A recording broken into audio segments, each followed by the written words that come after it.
Hi, and welcome to Complementary Colors. I am joined by Melissa Pribyl. Hello. Ashley Killian. Hey. And remotely in her beautiful camper, we have Casey Key. Hi, hello.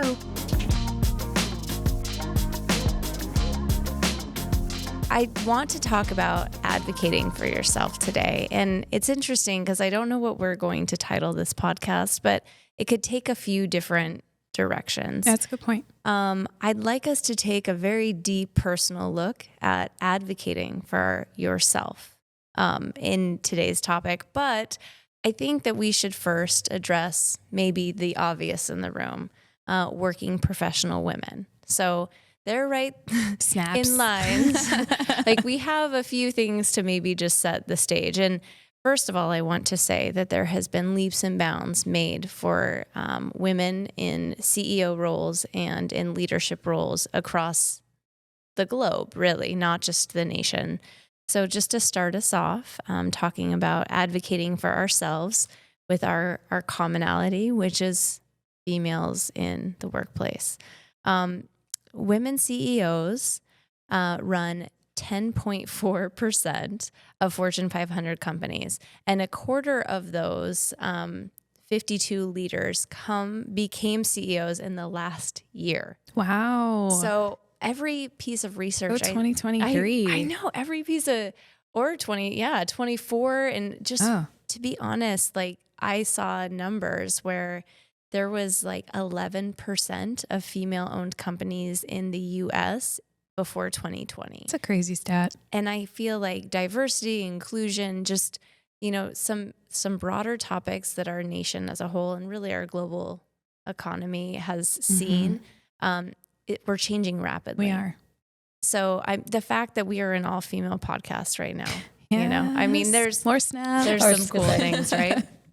So, before I kind of dive into maybe more stats, I do want to first, there's obviously the definition here, but when you think of advocating for yourself, like what is the first thing that comes to mind? What are you advocating for? Or what does that mean when I first say advocate for yourself? I love that you asked that question because when I hear advocate, I think a lot of people gravitate towards standing up for themselves. But really, I think it's to allow yourself room to do something, whether that's grow or evolve, something that's not straightforward. Like you're pausing to advocate for something that you need, you want, you deserve, all that kind of stuff. It's almost like a pause. Yeah, I like that. The pause. What about you, Ashley? What advocating means to me, or just in general? Well, just for yourself, really, when it becomes very personal. I think just speaking up for yourself and what you believe in. What, out of your core, like what do you want to put out in the world that you might have been hindered to before? I like that. And Casey, what is it to you? I'd say it's almost both. It comes to mind of being like a defender and a protector, and in that way, it'd be like you're a defender and a protector of your future self. Yep. So it's making sure you're putting that version of you ahead of where you're at right now. Yes. You're all right on, by the way, with the formal definition of publicly supports or recommends a particular cause or policy. And I think the ones that like socially really come to mind a lot, we think about, health equity. There's always a lot of support and policy about veterans and military, child, youth, and families, race, ethnicity, and religion. And one that I find extremely interesting is social economic status. Yeah. So I think those are things that we're used to talking about. And so my first question before we dive into the self-reflection, those are easy to put your, because they're all out here. They're these, like all of these things that we might personally believe in, but they're not necessarily publicly promoting or supporting, like you put it, your own personal growth. So first question, is it easier for you each individually to advocate for others or yourself? Others. 100,000% others. I think you're talking to the others here. Man, what's up, others group? I would say not. I want to know why. Like, tell me how you're like, what? I think because I have a full holistic view of what I need to have support in. So it's easier for me to come through with advocating for myself. You know yourself. I know myself, but for me to speak outwardly, in a powerful way for another group, it's almost me saying, I know what you need. And that's a very uncomfortable thing for me to do. I feel like it's,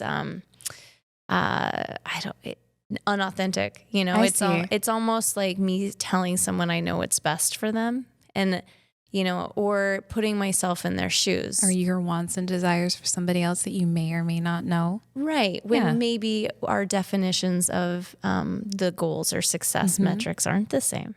That's a good point. So with that, I guess, if you guys are ready to kind of turn that in. Yeah, let's do it. By the way, I did want to shout out a little bit to, this growth of female leadership, I guess, before we go further, that recently I learned about an organization called The Fourth Effect. And it is about matching forward-thinking companies to board-ready women and investors to grow companies and careers. And in meeting the owner a couple weeks ago, the premise behind this is that privately owned companies, especially, but really all companies are mostly run by boards of men. I mean, it was like under 10%. I think we could see that too last 2 weeks ago at the gathering of teams that we went to. Right. And so I think the purpose of this platform is to match women-owned companies with board seats for other women to have those places of power and really just grow the demographic in those places. Go Fourth Effect. Yes. So if you're interested, move forward. So first question, Casey, just pulling you into your inner self for all of us. Which do you think comes first? Is it conquering the fear, or you could call it resistance to change, or believing that you deserve something that is the first step in advocating? I think for me personally, it's the believing that I deserve it. And I think that just comes down to some of the psychology of how I'm particularly built, but whatever. But I know that I'm worthy. I know that, I'm worth investing in. But the best way for me to think about it is treating myself in the way that I would want to treat someone else. And making sure that, again, I'm advocating for the best version of myself going forward. So it's hard to think that current me deserves it. It's easier for me to believe that future me deserves it. So that's... And it's less about the change. The change is like, oh, I get change. It's just the deserving. It changes. It's nature. Yeah. Like, Constant. but that's just me. Yeah. What about you, Ashley? Is it change or resistance to change, or is it the deserving? It's the believing I deserve it. I think just the way society has kind of brought up women, it goes back to this whole advocating for yourself. I've always been more, introverted and just never felt like I really need to hold my space isn't worth it. In some reason, imposter syndrome. Yeah. So the imposter syndrome. Believing that, okay, I do. I mean, I'm a person. I'm a human in this world, and I deserve whatever it is I'm looking for. So Yes. What about you, Melissa? I think that I can relate to what Casey and Ashley have said, but I can definitely give myself some kudos for working through that imposter syndrome and now understanding that I know that I deserve it. I know that I deserve to move forward and move up. I've worked hard. I've put in the hours, but now it's how do I want to see that change actually unfold? Do I want to follow someone's direct footsteps? Do I want to recreate it completely out of the blue? Do I want a hybrid of the both? So I think the resistance to change, because I'm intimidated that the change will matter, is what now is tripping me up. Yeah.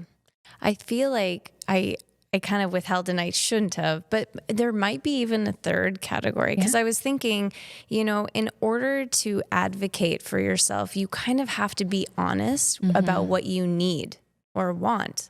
And I think that step of like, what do you need or want? You know, I think when we are all in this normal pattern, and we could put it just for the sake of like a little sigh of relief on something else like immigration. You know, that's a huge advocacy group that exists that, you know, what is the reason about immigration? Like, what is the real need or want behind it? And until that is defined, then it's hard to get behind supporting that, you know? And I think that when people don't understand the need or want, that is like one of our first barriers. I agree. And I have to say that like when I realized that I'm not crazy for not having kids and not falling into that track of life that everybody just anticipated and assumed that was going to happen. Right. And I embraced the identity of being a non-child female that is a rising star in her career, and that was okay. That opened up a lot of doors for me. Or that is like okay to define that as your need. Yeah. Instead of, you know, there being a norm. And I think in advocacy, it is almost like that key term that is saying the norm doesn't exist and everything is always changing and evolving. Casey, I feel like when I see your head shakes, I just want to give you a platform. You're fine. I'm just vibing here. So let's take it deeper. What is a moment in your life that you advocated for yourself? Did it produce change?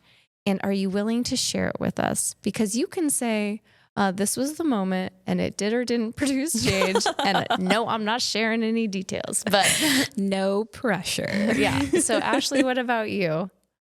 A specific moment. I've always had, this is more of a personal thing, but with family, I'm just empathetic and it gets in the way of what I want a lot of time. And I think that's why it's hard for me to advocate for myself because I see both sides of things. I see other people's perspective and I'm like, where's me and all that? And it's really hard to do. But my dad would always give guilt trips with me if I was, you know, driving to college and he was at the lake house, not stopping by and seeing, and it's a 5-hour drive and sometimes it's just exhausting, but you know, I would always like have this guilt. And so, you know, back when I moved to Georgia and I was going up for a holiday weekend, I had a lot of work going on and I was like, I can't make it. And I knew that would like upset, you know, I don't want to upset other people. So I just kind of put my foot down and I was real. I was like, look, I've got this deadline. I'm stressed. I'm overloaded. You know, I just kind of was honest and, you know, it's like, it would be really hard for me to make it up this weekend and, you know, and feel good about the week ahead. So just kind of having that breakthrough. And I feel like our relationship got better after that. I have less guilt saying no, or, you know, I just don't like to let people down. And so that was helpful. A breakthrough moment. Yeah. Produce more peace and closeness. It sounds like that's awesome. What about you, Melissa?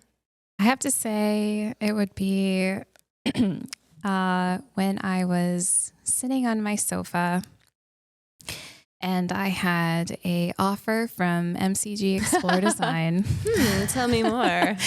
And a counter offer from a previous firm that I had worked for, and a personal email from a really good friend. I don't know who that would be.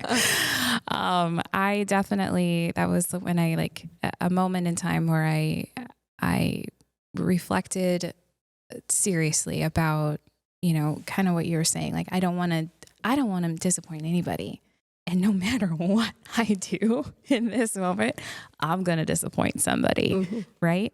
So put that aside for once in my life and actually talk about what I want to do. Where do I want to grow? How do I want to be? Who am I going to be in 10 years? Who do I want to be next year? Who am I going to be tomorrow?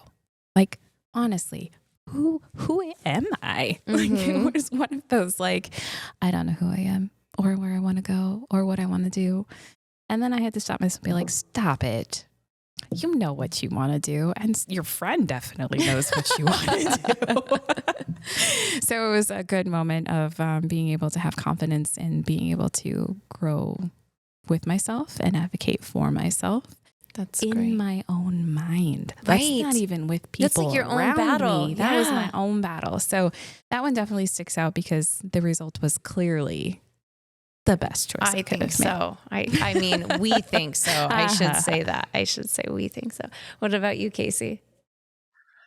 So again, the fear, like my response earlier is going to inform this, but my current self is in a fight or flight, and it's definitely wanted to like flight to like have this conversation because I had to tell two people that I really, really respect that I needed a break.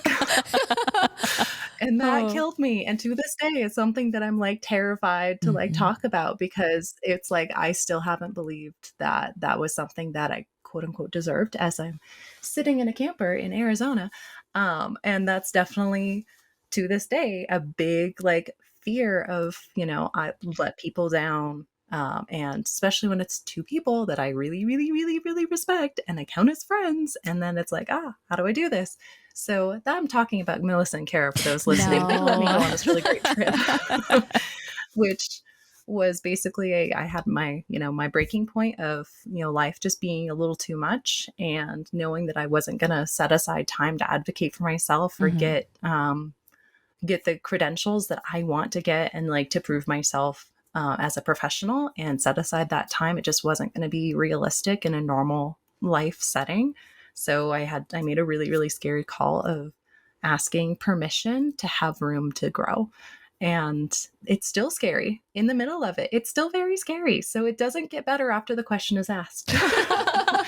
But that's where growth comes Even if from. there's permission and blessing given, it's very hard sometimes to advocate for yourself and to sit even months down the road and still believe that that was something that was deserved. Like almost believe in your decision and where you're going. Oh, yeah. And I think that, that's so important. And I'm so glad that you shared that. I was wondering if you were going to share the details of what you're doing. I almost didn't. I was scared. With the world. But what I think that it's really important to know that everybody has a different path for success and that is what you should be advocating for, whether that looks like personal and professional balance, whether that looks like ownership, whether that looks like, even just setting clear boundaries with family members. I think that advocacy helps us be our most authentic selves because we can fully, in all of our power, get behind it and not really be almost making like a secondary narrative to be coping at that time. So that's a good point. I would have to say I've noticed in my own life that it is by the perspectives of others that I admire that I have been able to believe in myself. I do have a memory of a pivot point in my life, and I'm going to have her listen to this after this, but there was a moment, I don't know, 15 years ago now, where I was having lunch with a colleague, Karen Sakaro. She's an architect here in Anchorage, Alaska, and she very plainly just looked at me and she was like, you know who the next principal of this firm should be? And I was like, I actually did the deer in the headlights. I'm like, I really want to know this answer. And she was like, it should be you. And it was the first time that I saw myself through the lens of somebody else that I have respected. I mean, she was one of the reasons, her work is one of the reasons I had sought out the firm we were both working at. And I just remember sitting there and thinking, like, if she can see this in me, why can't I? I should too. Yeah. Yeah. That's a really good point. And I think it was a huge pivot point in my life. So I just, wanted to share that. I would say the last question in this very scathing podcast episode of ours, 10 years, 20 years, and end of life reflection. This is a big charge for us. But if you could, in a word, in those three time frames, give me what the goal or the success point in a word would be for those moments. And just to give an example of what that would be, and please feel free to describe the one word. I just think it's great to distill down to one word. I think it would help us know how to advocate for each other. So I would say in my 10-year mark, my goal is patience, in a word. I would hope that I have in 10 years mastered patience, that I know how to fully soak that in. In 20 years, I hope nurturing, that I have really grasped the full spectrum of what it is to nurture. And end of life, when I'm sitting there and I'm about to die, I would hope that saturated, that I will have soaked in all of life's moments, like to the biggest degree that I could not hold any more experience in my life. So, who wants to take that one? That big question. Actually, I'll steal one. Okay, do it. Coulda, woulda, shoulda. Okay, so we had like a taco lunch at our office today, and someone answered it that way, and it was pretty dope. I was like, that's it. I could have done this. I would have done this. And then I should have done this. Yeah. But I do hope that I don't get to any should haves at the end of life. So that's true. Well, I'm going to throw it to Camper Life. Yeah, Camper. Please What's take up, it. babe? What do you got 10, 20 into life? Gosh, it's I was trying to think through this, and it was hard to come up with just like a single word. It was more like phrases, but I tried. So I got like diligence right now, because I'm I'm like in the career building phase of my life and my, existence, if you will, of like, I'm doing all the things now to build a life that I will be proud of and will be a life that I want. So I'm in the advocacy and diligency stage, for my future self. I think that like 20 years of, the next stage of life would be kind of this like self-sufficient of I've been able to make my way. I did all the things. Life is working in the way that I want it to be, to like make sure that all the decisions I made when I was young are now basically working for themselves. Mm-hmm. So self-sufficient would kind of be that 20 year. And then end of life, like I put vital, but that's not what I was trying to get at. It was so I chose activated, which is again a weird word. Activated, yeah. I want to be that, like, when I'm old and gray, I still want people to be like, she was a great member of her community, or my grandkids to say, I always did this, that, and the other thing with my grandma. She was always there. Or like, having those moments of like, I don't just sit on my laurels and say, I had a nice life. Of like, no, I'm like running into the grave that I'm exhausted. I'm like, have had the best time of my life. And like, wow, what a ride. She's the sleep when you die, girl. I like it. Yeah. Thank you. That was wonderful. All right. Which one of you would like to pick that up? Ashley? Yep. So 10 years from now, I would say encouragement.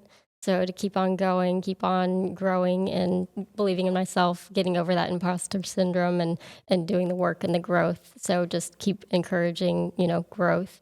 20 years, acceptance of what is. Mm-hmm. I think if you just accept, it makes things easier. It gives you kind of a breathing moment. It's like, this is it. It is what it is. And then end of life, I put solace, just kind of giving that comfort and, being able to console and just a relief of everything. So, but I think the comfort component out of the solace. That's a really good point. I'd have to say my 10 years is self-love. I've been giving a lot of love to other people and other things, and I'm realizing how important I am. So I'm hopeful that I give back to myself in the next 10 years. And then in 20 years, I benefit from the self-love. So then I can be in the happiness factor. And then at the end of life, I want to just be passionate. Like what I do and who I affect and who influences me just speaks and oozes passion. I love that. Thank you guys for sharing. Thank you for sharing. And I think in closing, it is a really scathing thing to sit and say or pronounce to the world, which is what advocacy is to publicly support. When we turn that lens on ourselves, it is powerful, beautiful, and very raw. So I would say whatever you support, I think that it is all counted as bravery to put yourself forward publicly and, really put your energy into the world. And whatever you're doing, I think that right there, it's going to make it a more authentic ride. Realize what you believe in, own it, and then stand up for it. Yeah. Anything in closing, Casey? I think that was a beautiful bow to wrap it up with. All right. Well, thank you for joining us, and we'll see you next time. Bye. Bye. Complementary Colors is a production of MCG Explore Design, an architecture and interior design firm located in beautiful Anchorage, Alaska. If you'd like to hear more future episodes, be sure to subscribe to Complementary Colors wherever you find podcasts.